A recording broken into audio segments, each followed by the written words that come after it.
The aftermath. Now, on to Seattle. Can the Philadelphia Eagles clinch with a win on Monday night? Should we fire both coordinators? The Eagles haven't beaten Seattle in how many games? We're going to get into some players to watch, score prediction, and much, much more. So make sure y'all stay tuned in. But man, just in case y'all forgot, this is who I am. This is right here is what I do. This is the Diamond Crew. But I want to give a shout out to my G's and my OGs. But you already know what to do. But if you're new to the channel and you like content like this, I need you to do me a favor. I need you to like. I need you to comment. I need you to subscribe. I need you to share this. I need you to hit that notification bell so you always up to date. Look, man, the playoff clinch has to go through Seattle. I think this team is ready for a win. I know I'm ready for a win. It's the 10-3 Philadelphia Eagles at the 6-7 Seattle Seahawks at Lumen Field on Monday night. They will be able to clinch the division with the next 4 games. That is a will. But we just don't know what happens things happen every week. Teams win, teams lose every week. The 49ers, I just don't expect them to lose because their roster is just too deep. They're just too good. So winning the conference is still in the question, a little bit farther now than it was before. But with us having an easy schedule coming up, the division is definitely for the taking. It definitely is. We know the Cowboys is red hot. They did just beat us pretty bad last week. But, after looking at the film and really looking at the all-22, the turnovers is what really killed us, in my opinion. Because, in between the 20s, we were able to move the ball. We did have success. But at the same time, the turnovers is what killed us. So I got a question, man. Have the fans overreacted, about the state of the Philadelphia Eagles? Are we a bit too harsh as a fan base? I done seen it all. They got signs out there outside of NovaCare saying fire Sean Desai. I've been in the press conference. I was in the comments. Fire Sean Desai. Fire Brian Johnson. I was even seeing fire Nick. So we got to talk about all that stuff, man.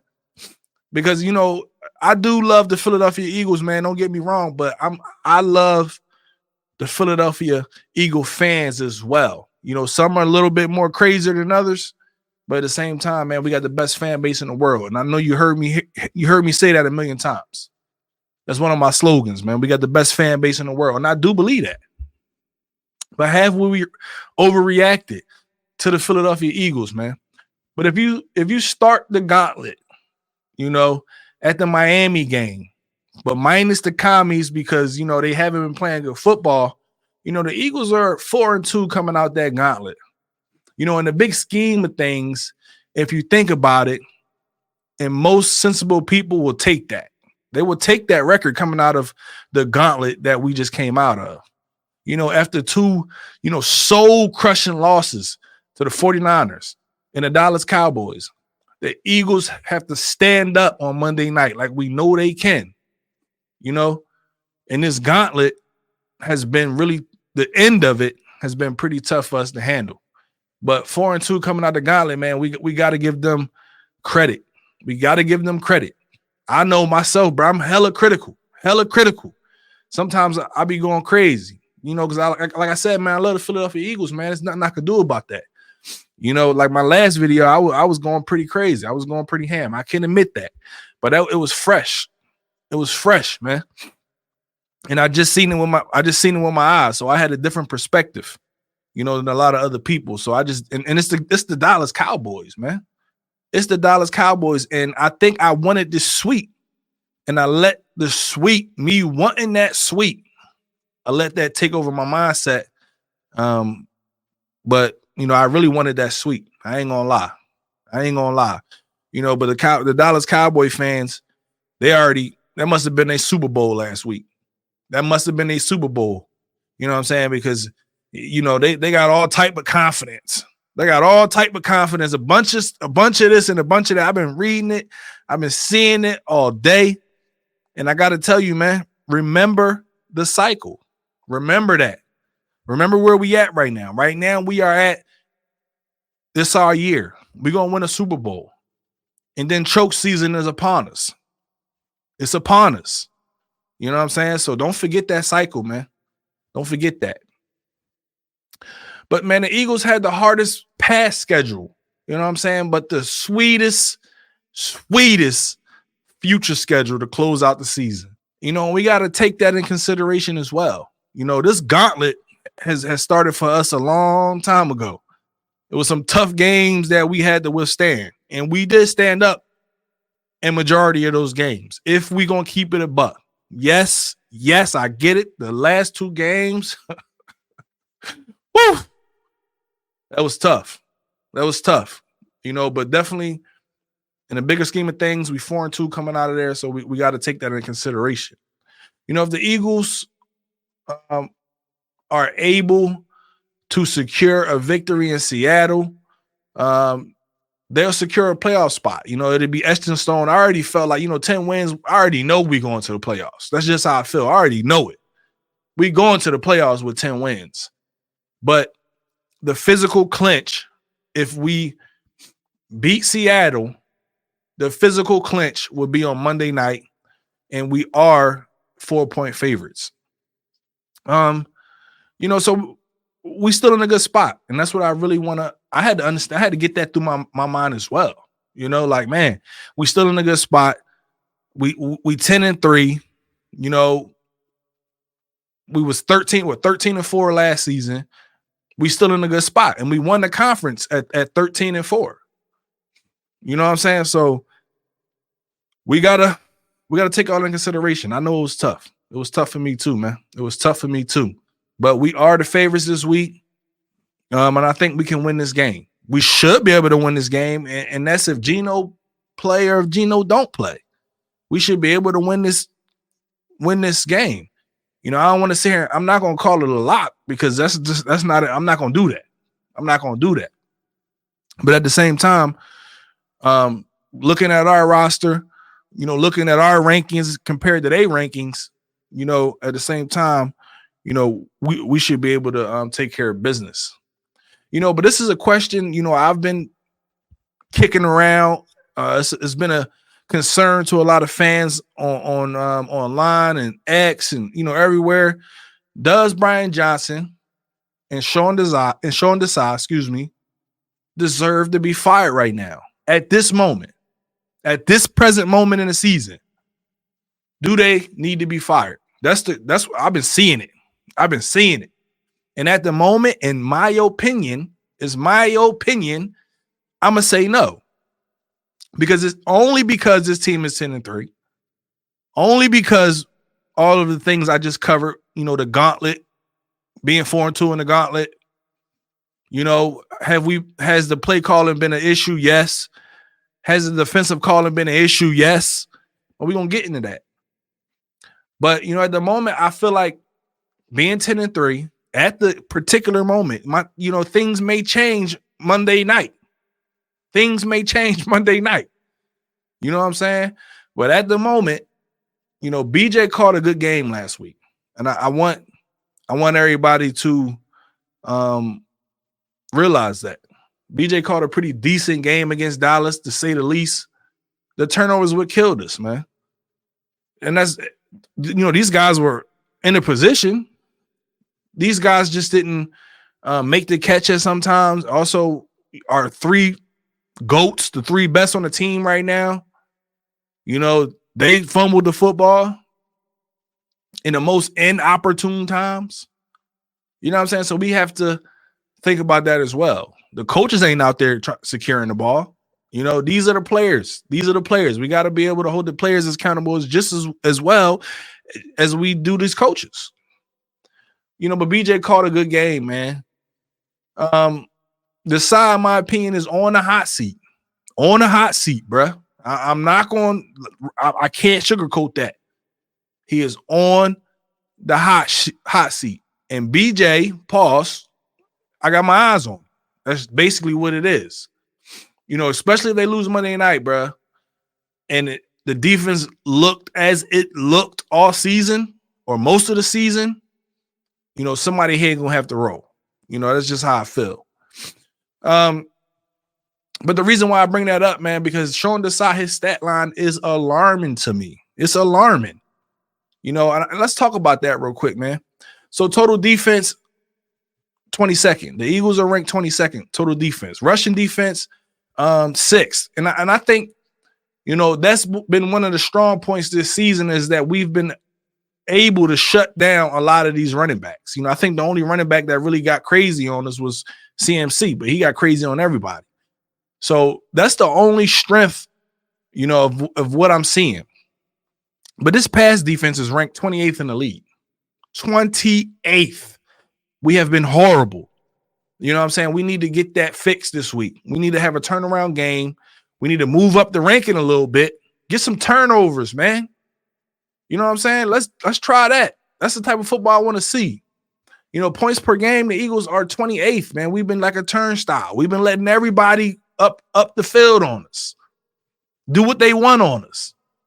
We let a lot of these quarterbacks look like all pro quarterbacks. We need to change that this week. No matter if it's Geno or if it's the backup. We need to change that this week. Third down defense, the worst team in the league. And I'm talking about that's one of the reasons why we getting blown out. Especially the last 2 weeks. That's the reason why we getting blown out. The third down defense is horrific. Dog, I've never seen us look so bad.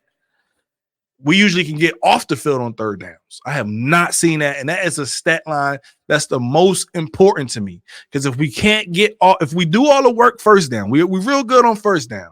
Second down, we ain't that good, right? And third down, we a turnstile. It's just like it's the process. First down, we do good. Second down, 5-6 yards.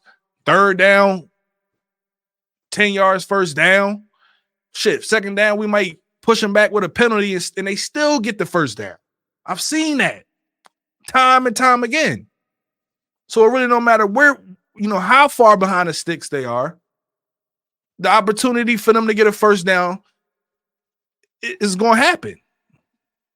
You know what I'm saying? So we have to be able to get off the field on third down. We have to. It's important. It's imperative. If we can't do that, then we're not going to put none of these teams away. Fourth down defense, man, we 19th in the league. It's pretty high up there.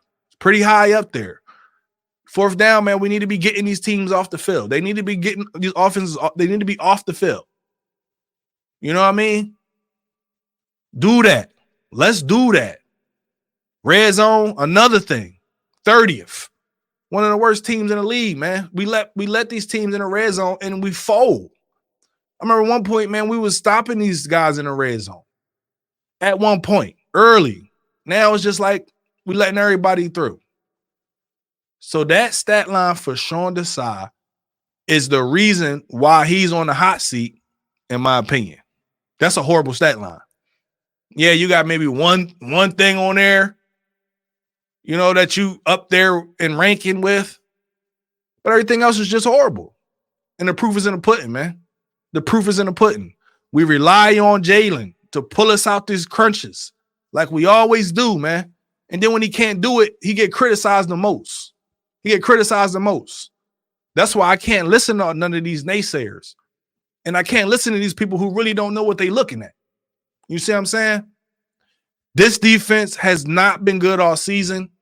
And the reason why we got the 10 wins is because Jalen Hurts has been pulling us out of the rut. And you want us to sit here and turn our backs on our quarterback, and that's not going to happen. It ain't going to happen. Yes, I know. Jalen has been missing some throws. He has been missing some open receivers, trying to force the ball downfield, holding the ball too long. I understand all that. I get all that. But the throws that he make are tremendous. They be at the best times when we need it. He knows how to win. He's a dog, man. He's a difference maker. He's not a game manager. You know what I'm saying? And like I said, the luck that we've been having where we've been making these connections, Jalen been making these connections. He's been throwing great balls, getting the ball in the end zone, even though we didn't do nothing defensively all for the first half. And then some, at some points in the season, Sean Desai was able to adjust. We got to give him a little bit of credit on that early in the season where he was able to adjust. But now, I'm not seeing that. So Monday night, it got to be a dub. If this defense look bad, then we need to start hitting the panic button and talking about what we're going to do with Sean Desai. Is Nick Sirianni a problem? In the big scheme of things, no, in my opinion. I like Nick Sirianni. He took us to a chip. He was in charge of one of the best Eagle football teams I ever seen. As you can tell, I said one of the best. And that was last year. This team was so good last year, and I felt like that was our year, but, it didn't happen. It didn't happen, but that was one of the best Eagle teams I've seen. Only thing I can think, that he can do a little better is run the ball. He needs to be able to run the football, run more, call more running plays. That needs to happen. It needs to happen, man. I understand that you was a wide receiver when you played. I understand you was a WR, but this is the NFL. Got to run the ball, man. Got to run the ball. There's been a lot of reports coming out that players are saying that the scheme is stale.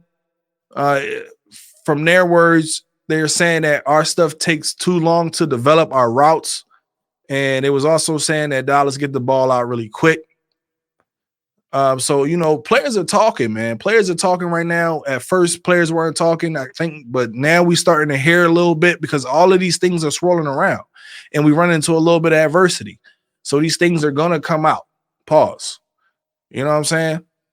But they talking. So and the coaches know it. And the coaches already said in the pressers that they got to do things to fix it.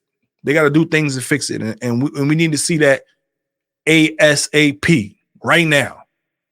So, man, let's talk about what Jordan Mailata said, man. Jordan Mailata mentioned that Brian Johnson took responsibility for his subpar play calling against San Francisco and has shown significant improvement since then. According to Mailata, Johnson did an excellent job with play calling in the game against Dallas. I feel the same way. I really didn't have an issue with the play calling. I had more of an issue with execution. However, Mailata pointed out that the team struggle stems from turnovers and avoidable false starts. Like we were a penalty machine last week. We got penalized time and time again. Some of the refs missed, but I don't blame the refs. So you're not about to hear me sit here and break that stuff down. The refs was horrible on both sides. So I never blame the refs. If we don't win, that's because we ain't making enough plays. So you never hear me blame the refs. But he acknowledged, that Brian's growth. But he also emphasized the need for better execution of the calls played. So that's amazing right there, man. So the players are coming out and saying that BJ might be calling a couple plays. That's good. He may be calling them, even though we see when you call a design QB run on 3rd and 30. We see that, but we see that you just abandon the RPO. We see that, so we got a mindset as well. But at the same time, man, he did call a better game against Dallas. We need to see that again on Monday night, along with execution. The Eagles haven't won in Seattle since 2008, man. Seattle is a team that's been, more dominant than us, in the past. Seattle has beat us the last 7 games. And they also beat us the last 12 times out of the 19 games that we played. So, this is, that Russell Wilson era. This is the Marshawn Lynch era. This is all those good players, that they had. Seattle has always been a good team. This is probably the worst they've been for a very long time. And 6-7, Pete Carroll, I know he probably pulling his hair out. But at the same time, man, we need to get a win, man. We need to get in the win column this week. And just because, we've been beaten more in the past, or they've owned us the last few times we played them, this is a different team. This is different times. And I feel like we got what it takes to win. But we have to show up. We have to show up, man.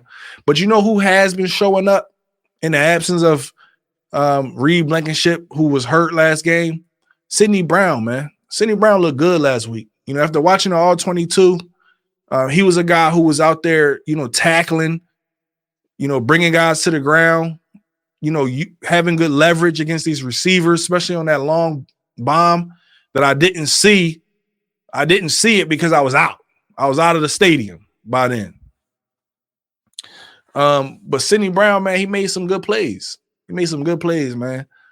And I feel like we've been saying it all year. We already knew we had a player in Sidney Brown. We knew he was young. We knew it was going to be some growing pains, and we still know that. But his upside is ridiculous. I'm pretty sure that we're going to be talking about this pick for a very long time. I think Howie Roseman hit on this one. He hit on this one. And I would like to see him get a little bit more game time if Reed Blankenship is not available on Monday night. So let's get into the keys to the victory, man. Because these are all the things that I think that we need to do to get back into the win column. And if we can't do that, then we won't. And we're going to be discussing that as well. But number one in my key to victory is getting off the field on third downs.